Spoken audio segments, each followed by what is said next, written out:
Welcome to the High Ground episode 4. And today I'm actually quite excited because I've got a very old colleague, someone that I've known since the Joburg days, since I used to travel to South Africa. I met you at SourceCon, Vanessa.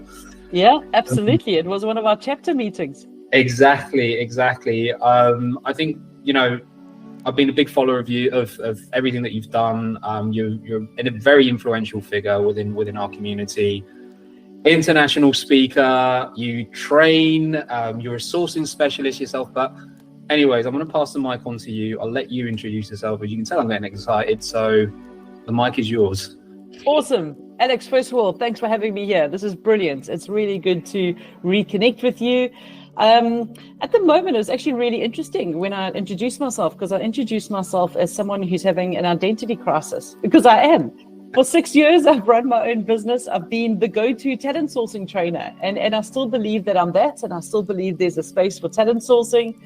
But my role is kind of morphing at the moment, and I'm becoming the go-to AR recruitment engineer, which sounds way more fancy than I think. But it's basically positioning myself as the conduit between companies and AR software. So that's where I find myself today. It could change next week.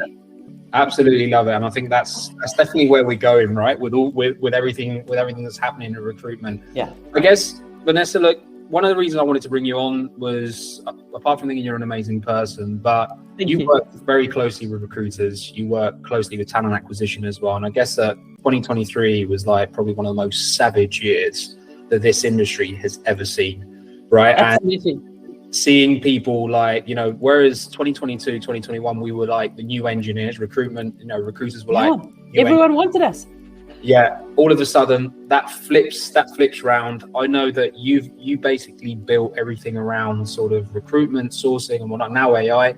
But how did 2023 sort of get to you? Did it affect you in any way? What did you see? Okay. So very interesting question. And I love that, because 2023 was just like, it came out of left field. And as we say in South Africa, it really like snortklapt us, which basically means it hit us on the back of the head when we weren't expecting. And for me, I was literally 3.5, 4 years into my business around about that time. And it was tough. I mean, my business is built around recruiters and selling my training into agency recruiters, into internal TA teams. And when there's no one to sell to, and no one's got budget, and no one's building their teams, and everyone's almost in like a holding position, It's a very difficult place to be, because now you've got to adapt. And I think that's where was the beginning of my identity crisis. We started seeing generative AI being a lot more accessible to more people. And I was kind of sitting there thinking, sure, I could sit here, listening to the crickets, because I'm not as busy as I want to be. And I like to be busy. Or I must just ride this wave, and I must teach myself about this AI, and I must stay ahead of the curve. And that's what I did. Obviously you went and self-taught yourself, something that AI is complete mumbo jumbo for me still, right? There's so many things out there that, I'm getting used to ChatGPT, for crying out loud. I'm still there, right? So, well, small victories. That's great. Well done. Get in there. But obviously this happens. When's like, you're telling me that you're shifting towards that AI piece, right? When does like 2023 all of a sudden hit you? You're sat there looking at your computer screen and thinking, shit, it's time for me to actually, change. When did that moment hit? When was like the breaking point there? So I predicted it was coming in 2022.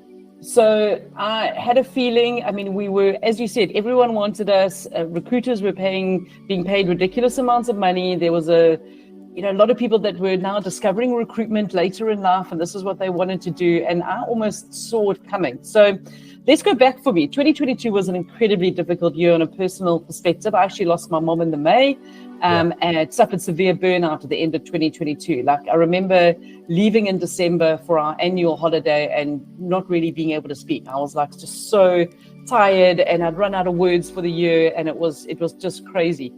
So going into 2023, I actually decided then and there on that holiday, always take 3 or 4 weeks off. 2023 is going to be my year of change. So I didn't know what was coming down the line and what a difficult year it was, but I decided that for Vanessa as a human being, for me to be a nicer human being, I needed to make a change. And that was actually when I started building my online academy.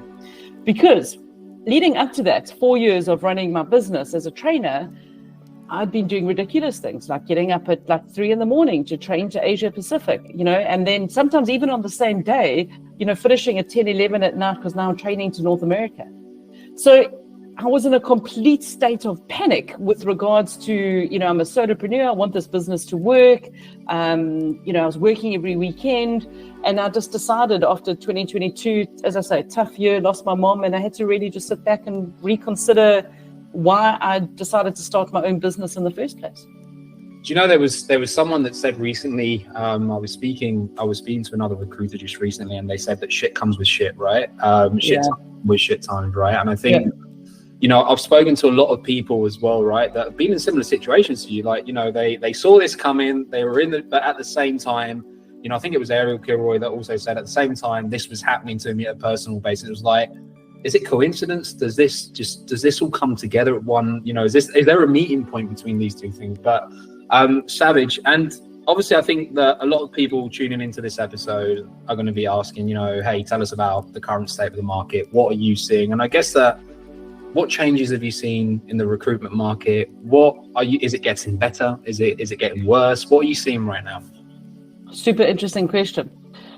So it's got better since 2023, Alex. I mean, let's face it, we're going to take some positives. I'm going to start on a positive when I answer that question. But I do see things being very difficult at the moment. I'm hearing from my clients all over the world. These are agency owners, or it could be internal TA teams. That times are tough. That people are battling to find candidates. The agencies are battling to bring in new business, and I think it's a combination of factors at the moment. We have impact on global tariffs and economies and all of those things. So that's not helping the situation. We also have AI, and we've got a lot of news out there saying, don't hire more people, just get AI tools. And then the people that are doing that, a lot of them are hiring the tools and then realizing, oh my God, I actually need people because this is a people business. So I think, as I was explaining to one of my clients this morning, is that the recruitment world is kind of in flux, and people don't really know what to do. It's almost like there's this panic going on, and it really is affecting things. Yeah. So that's my take. It's not great at the moment. I'm going to be honest. There's two questions that come to mind. I think that first one is this AI piece, right? I've heard the same, right? I'm hearing that, hey, bring in AI, get rid of people. AI will save the day, right? Yeah. And I just wanted to touch it because I know there's a lot of recruiters that have that top of mind. Like, is AI going to take my job away, right? And do you seriously think that that's going to be something moving into the future where recruitment is going to completely lose that personal touch, and it's just going to be a robot essentially, or some artificial intelligence looking for someone?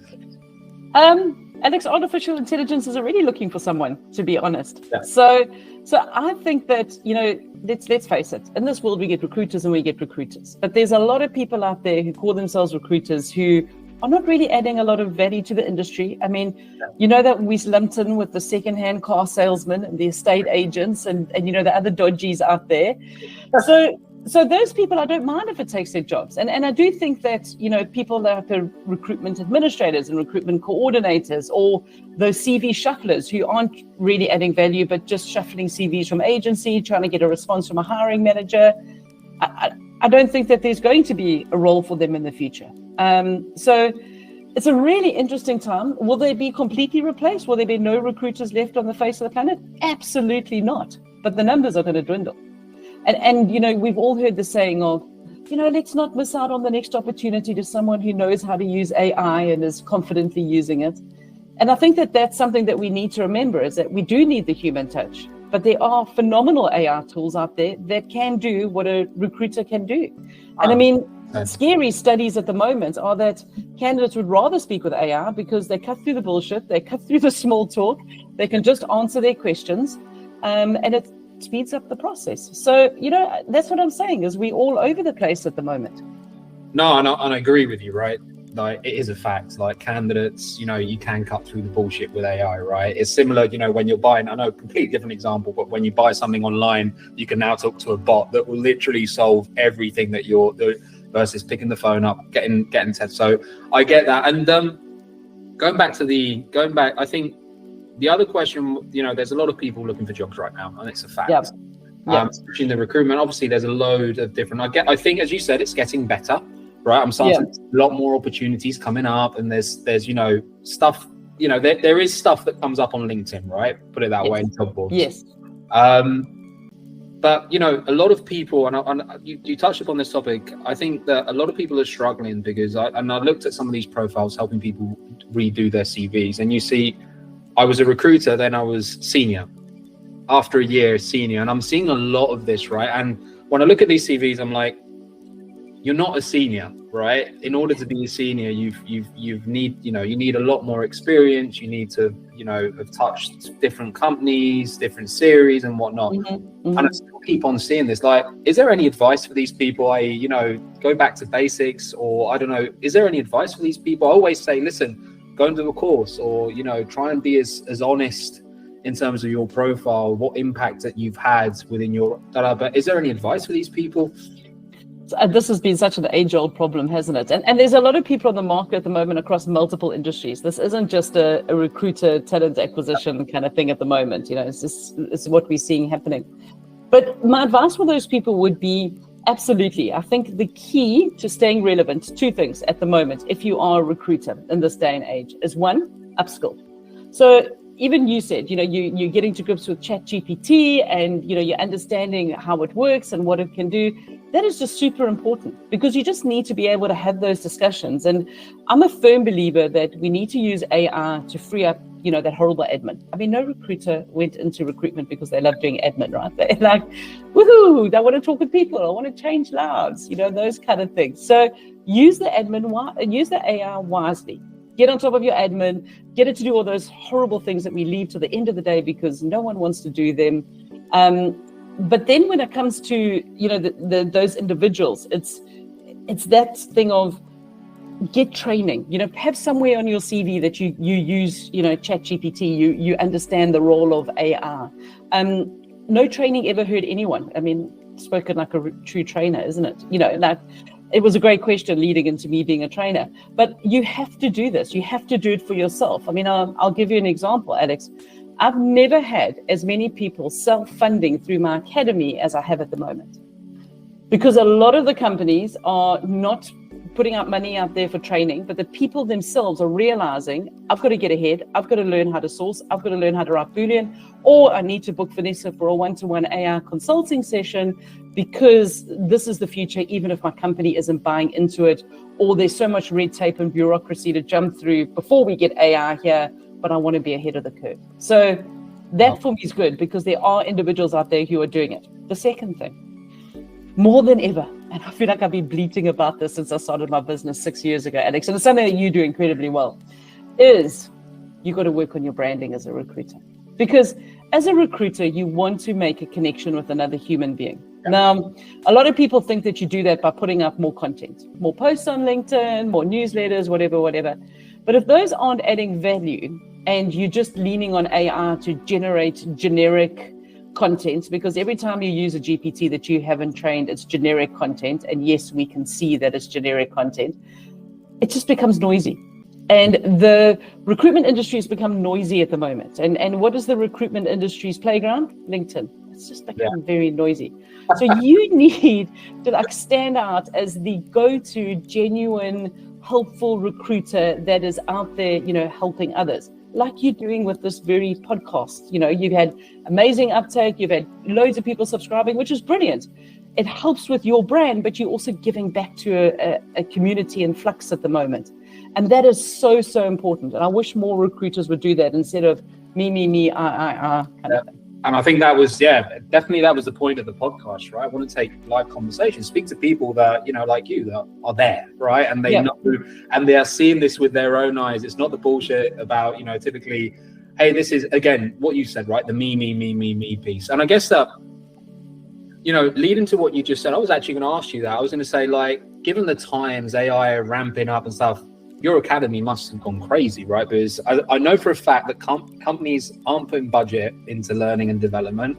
And obviously, you can mention a lot of examples, which I won't, of course, but companies aren't putting money into that. And I'm guessing that, like I've done, right? You end up taking your own route to market and sort of looking at your own learning and development. So, that's brilliant to hear that recruiters are coming to you and saying, right, I want to up my skills, which I think is brilliant.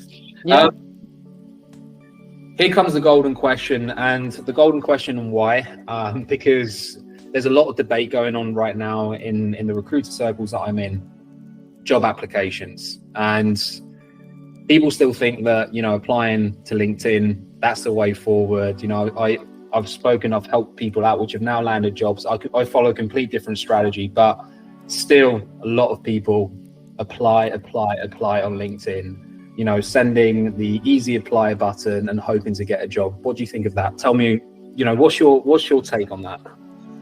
So, you know me, I refer to LinkedIn as the blue devil for good reason. I have a love-hate relationship with it. I think it's brilliant for building a brand, especially when your target audience is recruiters you want to train. But when it comes to the only place where you're going to source talent, not my favorite. So I think it's unfortunate that LinkedIn has made it so easy with that easy apply button, because there's a lot of people out there that I know in industry. And I believe it or not, I have friends that I know outside of the recruitment industry. And they say to me, I know. They say to me things like we log onto LinkedIn, we log in like once every 3 months, once every 6 months, and you're all over it, you own it. And I'll have to then remind them that my target audience is recruiters. And they we hate LinkedIn because we go on and we apply for like 20 jobs and we never hear back from anyone. And that is actually really harmful to a whole lot of professionals out there who think that LinkedIn is the place to go and apply for jobs. Like I just say to them too, start building a brand on there. But, you can apply for the jobs, but 9 times out of 10, most people never hear back. So I don't like that route to market. I always say to people, if you see a job that you like, go and find the recruiter who's posted it from the company. Go and find the hiring manager, connect with them, chat with them, get your CV directly in front of them. Because it doesn't work for people within our industry and outside our industry. It's an awful candidate experience applying for a job on LinkedIn. So I think that does need to improve. And I think LinkedIn needs to somehow try and improve that or do more around the education piece for the people that pay for those really expensive LinkedIn recruiter licenses. Give them something else for, the kidney they've had to sell to pay for it.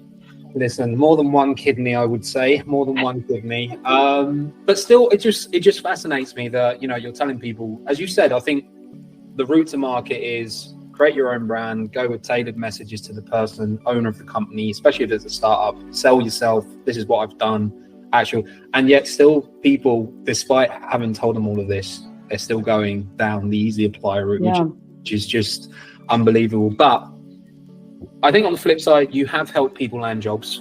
You have helped people get there. And I guess that, a question that I get asked a lot, is when someone's been searching for a job for a long time, they've been struggling, Alex, what advice can you give me? Am I ever going to land a job? What can I do differently? And I guess my question to you is, what advice would you give people? If I'm searching for a job right now, what advice would you give me as a recruiter? What would you do differently? So this is interesting because I think building a brand and standing out on a platform like LinkedIn is actually a long-term game. It's like a 5-day. Let's talk cricket. So it's not something that, you want a job now, you want a job today, you better start building your brand now because you never know when you're going to need it again. I think that's important to highlight, but it might not really help now. So I think it's always about networking. I'll give you an example. So I got a CV today of a recruiter who's done internal recruitment.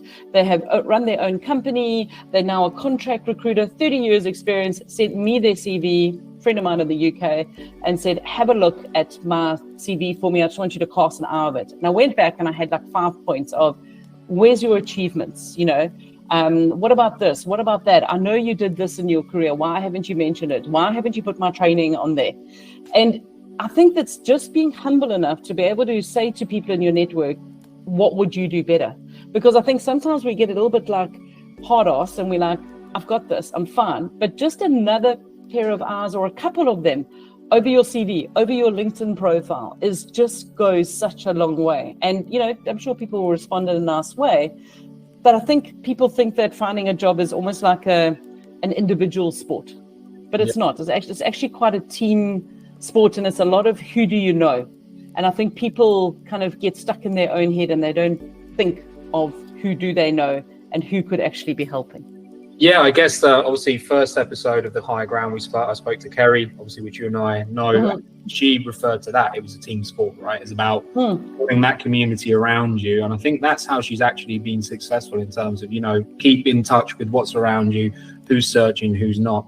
And I guess that moving on. I think it's sorry, just to comment on that, and Kerry is one of these good people, is that, some people in life are natural networkers and natural connectors. You and I mean, we met before COVID, back in Johannesburg, have still kept in touch. No, you could easily reach out and say, hey, do a podcast with me. Perfect. Connect with more of those people in your network, because you never know what's going to come up as a result, because you probably have quite a few that you know. Oh, no, 100%. And I think that, someone laughed at me because I was just going to a recruitment meetup, face-to-face recruitment meetup. Why are you doing that? And I was like, well, you never know. Right, you get to meet people, look at different strategies. Am I doing things correctly versus that company that's got more funding than us? And you never know, right? Those contacts do come into play at one point, right? So I think, as you said, like building a network, and if you can put your brand in there as well, your personal brand, you're already winning, right? So I think it's definitely an important one. But I guess the last couple of questions before we go. One thing that I've loved about following you is you started off on LinkedIn. I've seen you moved into different social networks now, follow you on TikTok now. How does that come about? When do you sort of decide that, essentially fuck being on the normal platforms, I'm going to go do something different, right? Why does that come about? What sort of clicked? I think when you see a platform doing really well, and I mean, I must admit also, I was, when TikTok came out, I was like, oh, guys, don't worry, don't go recruit on TikTok. You know, when people that are underage working for your company, like poo-pooed it, next thing I'm making my own channel, like complete humble pie. But I think it's when you see it doing well. So TikTok for me is just one of those ones that I'm not one of those people to just sit and scroll through reels. I just don't think that I've got time. I don't do it on Facebook. I don't do it on Insta. I'm trying to get better at posting them on those platforms myself, but I just don't do it. But what really clicked for me with TikTok is super interesting.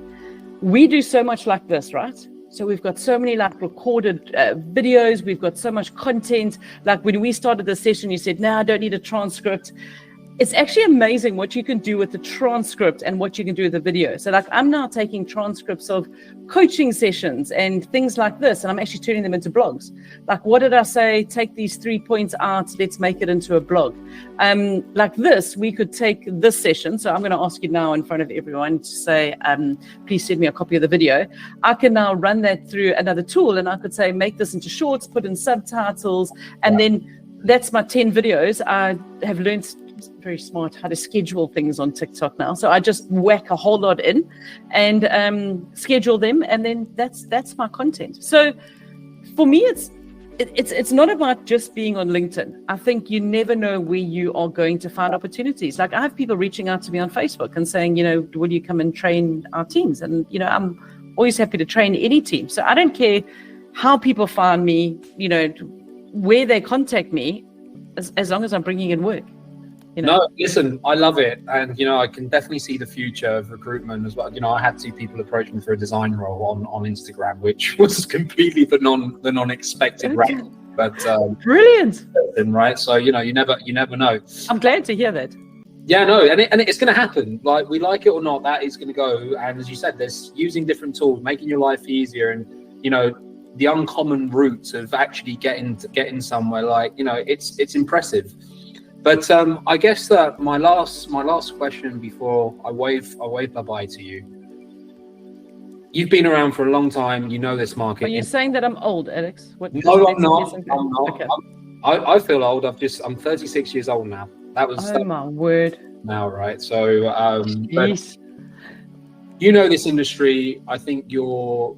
As I said, you're a very influential figure. And I guess that a lot of people out there at the moment feel a little bit sort of dehearted in terms of everything that they're seeing.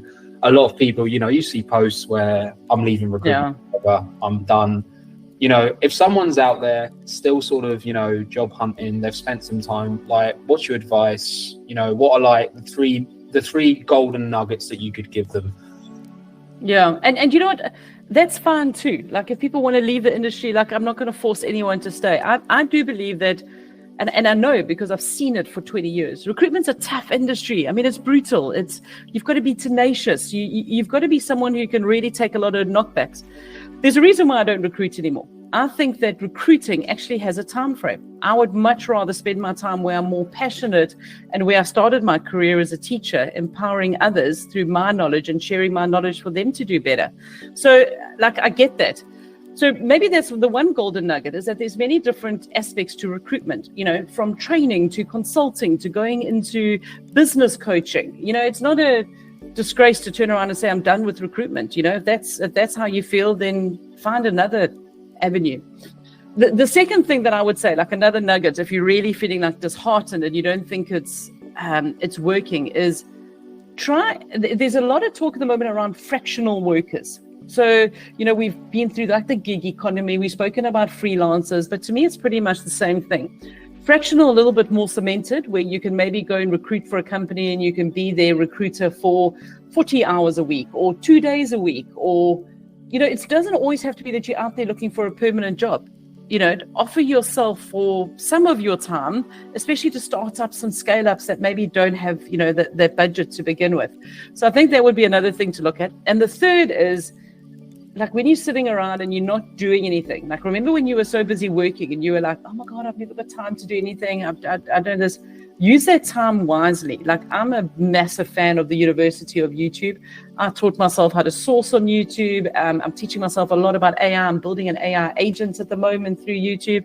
Like, I know you probably don't feel like it because you're stressing about money and you know, waiting for that email to come in, but use that time wisely and just upskill yourself, because you're not going to get a certificate for it, but you're going to have a much better conversation the next time you talk to someone about that. And I think people get into that dark place and, you know, they don't know what to do. And that's something that I wish I had more time to do my own research.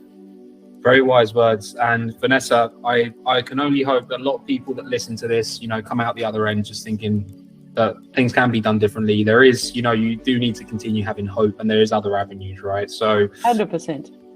But this said, Vanessa, thanks a million for being here on the High Ground. My pleasure. I could not thank you enough. You're an amazing person to speak to. I will leave a link to your profile on the bio with the actual video. But this said, thanks a lot for your time. I'll speak to you soon, and I'll let you know when this video comes out. Excellent. Thanks, Alex. It's been a pleasure. Thanks for the chat.